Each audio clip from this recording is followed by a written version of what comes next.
Hi everyone, this is Sylvia from SensoPlay, Sensor Integration Through Play. This is number 3 out of 4 of the DIYs for March for sensory item, or for February for sensory items. This one today we're going to be doing a sand timer. We're running a little late. I apologize. I was supposed to post this on Wednesday, but a couple things had been going on at home and wasn't able to upload it.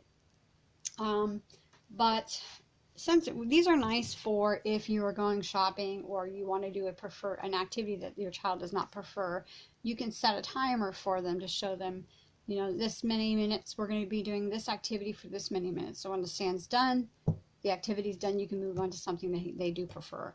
You can do it for grocery shopping, bring it in with you at the shop, and like, this is how long we're going to do it. You know, maybe go 2-3 items in the store with them and use the visual timer. When the timer's done, we'll have our groceries and we'll be all done shopping. You can do it in a classroom or any type of thing, really. These are basically the same type as that you would get at the Dollar Tree, which are the really, really small ones for $1. My problem is they're not as appealing and they're really small. So I wanted to do something a little bit bigger. And actually, it's a lot nicer to look at something that's larger and you can see the sand a lot bigger. So I did it one of 2 ways. The first time I tried, which is the one that I posted the picture of, I actually used the Dollar Tree wine glasses. So this is what the packaging looked like. They came in a 6-pack. They're in the plasticware aisle where the party goods are. And they come in a set of 6. So you can make a couple different ones of them. And the nice part is they have the wine glasses and the stem separate. We don't need the stems for that. The only issue that I had as far as holding up was my daughter played with it for about a week. She had fun with it. She liked it. The second week she got a little rough with it and it fell on the floor, and the actual stem kind of cracked a little bit in the middle. So I would say it's not for little hands. If this is nice if you want to put it on a desk and maybe the kids can just watch it rather than them playing with it. I did make a secondary one, which I'm going to show you how I made that one. That one holds up better if they want to hold it and play with it. But all I did, I'm going to explain the process of this one, and then I will show you the process of what I did for using the other items. But all I did with if you do want to make these, is you just take an X-Acto knife, and there is a little base on here, that little nub that sticks out. All you do is just cut this piece off, and you're going to do the same thing on the other one. And then I took E6000 glue, which is seemed to hold up, or you can do Gorilla Glue, and I just put the 2 together. So I make sure the holes, reason why you want to take both bases off is because if you only have one in and you attach it down, the sand will start to stick up here and some won't go down the hole. So you have to make sure that both nubs are off so this sand flows through with no problem. And then I just glued the 2 bases together, and then I put the sand in the top one, and then I actually they have these little wooden pieces, circles. You can get them in the craft aisle where the wood is, and they were $1.67. Yeah, $1.67 for a 6-pack. So you can make like 3 of these using that. And then all I did was I E6000 glued the bases to them. And then when I was going to do the other section, you just flip it up and put the base on, and then flip it, make sure it's all glued, and then do that on the same thing on the other side.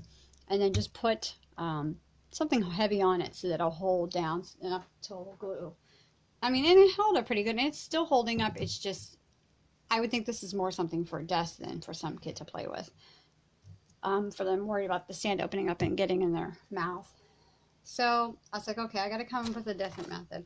So at the Dollar Tree, you can get a 6-pack of the Nestle Pure little mini jugs of water. They're 6 for $1, so you can make 3 of these from $1. And then you're going to need, all you're going to need for this is your X-Acto knife. You're going to need the wooden circles, which, I thought I had the packaging up here. Oh, here they are. I got these at Walmart. They were the wooden circles. And then I got the sand from the Dollar Tree. You can also get them at Walmart, but they're only $1. And I will say the sand, this was actually filled. We'll do about 2. You can do 2 out of them, maybe even possibly 3, depending on how much sand you want to put in there, because I put quite a bit of sand in here.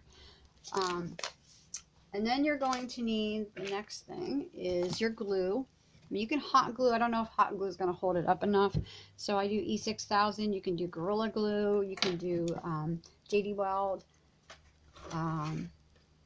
And that's pretty much, I think that's everything, yeah. And all I did was I took the labels off of the paper labels off of the bottles, and I made sure after they were used they were clean thoroughly, and then I just let them set sideways so they would dry completely, because you want it dry. You don't want the sand sticking inside.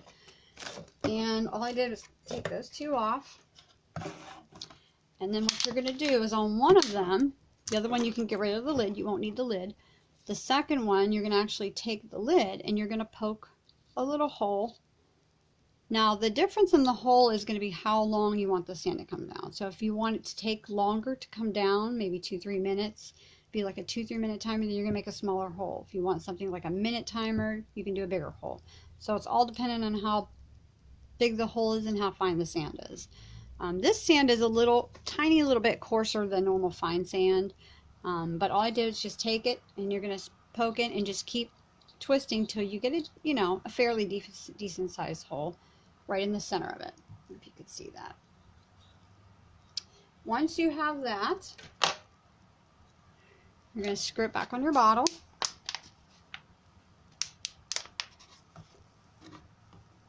And actually, before you screw it back on your bottle, you're going to take the sand. I'm going to get my funnel here. You're going to get your funnel, and I'm going to actually pour the sand into the bottle. For as much sand as you want to put in there.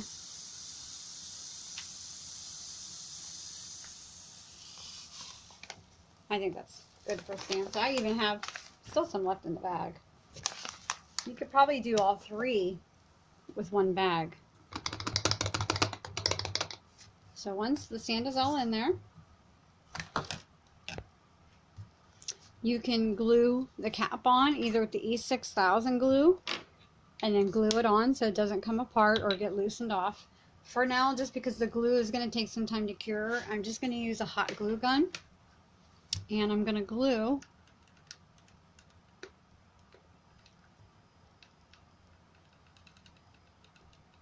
the top up so that the lid won't come off.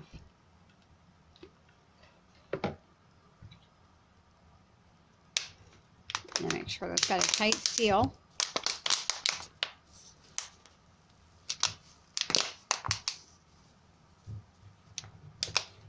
And that's on there and glued. If your bottle starts to, when you turn it, how some air sucks in and it dents, you can just blow into the top and it pops it back out. And then we're going to take the top piece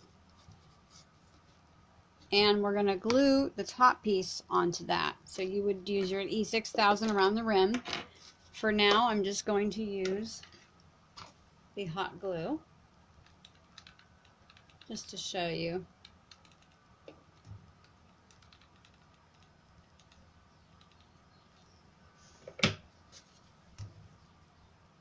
And then you're going to glue right in the middle.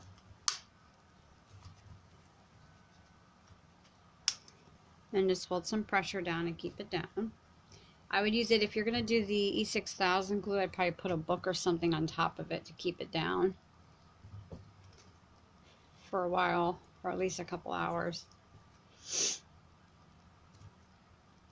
And then we want to make our pretty base. So that's when you would get your little wooden packaging of circles.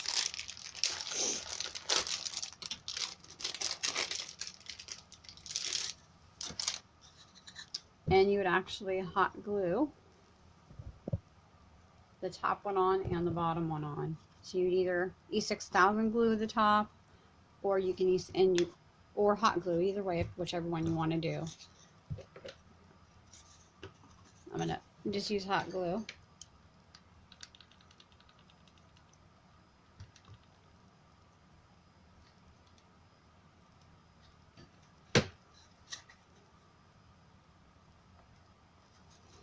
And then make sure it's centered.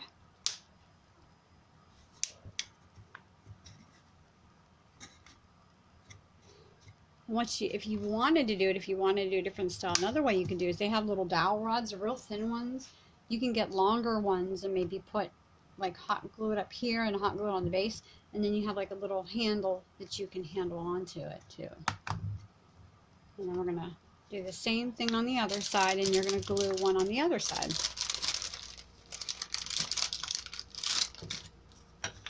And you do the same thing on the other side and glue that on.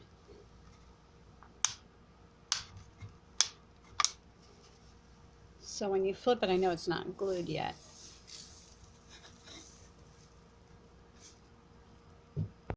So when you actually flip it, you actually get your sand flowing through.